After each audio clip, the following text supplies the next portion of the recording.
Well, Luton in the bottom three desperately needed a confidence booster, and they got it after just 66 seconds. David Preece in the clear. Peter Shilton brings him down, and despite Shilton's protests, that's a penalty.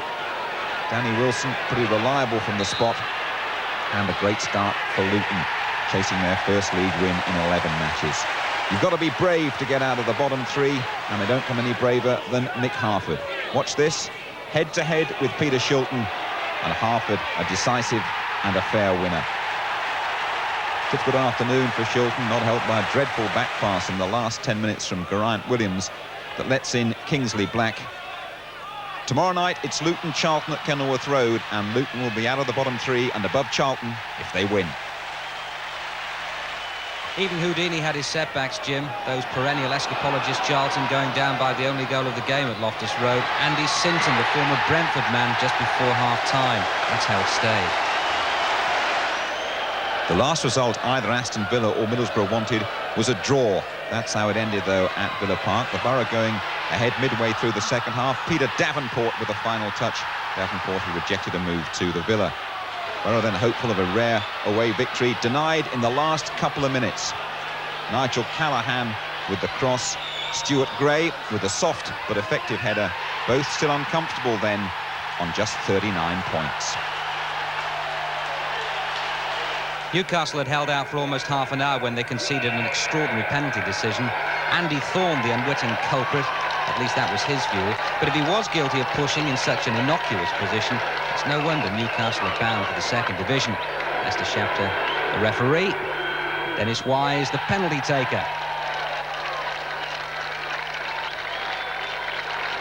That was another dreadful performance by Newcastle, who'd taken only 1 point from their previous 5 games.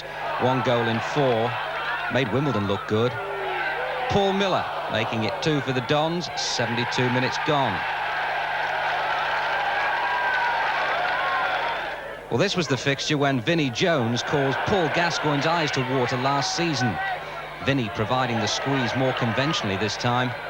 A towering header. Crying time for Jim Smith.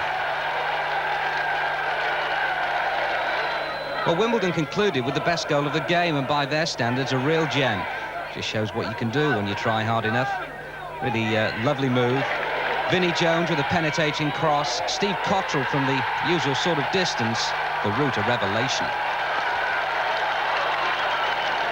The end of the season can't come quickly enough at Old Trafford. Manchester United with little to play for, just 1 win in their last 10. As for Coventry, their manager John Sillett, a big racing man, he knows his team have run well. They've stayed the course without ever threatening to win the race. You can't give a striker like Gary Bannister that sort of room. That's 3 points for the Sky Blues.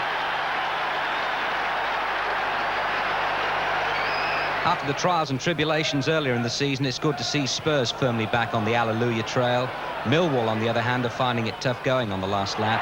Paul Walsh making it 3-2 for him and setting the tone for the afternoon.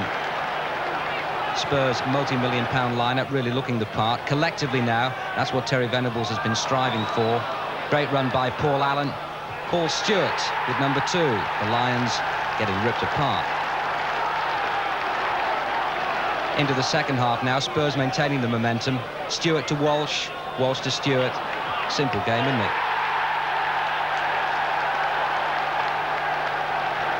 Well, by this stage, Millwall were well beyond the fringe. Only 1 goal in their previous 5 games. Not the most encouraging statistic to be reminded of at this stage. The Spurs passing almost magnetic. Naeem Samways finishing off a move started by Gascoigne and continued by Stewart.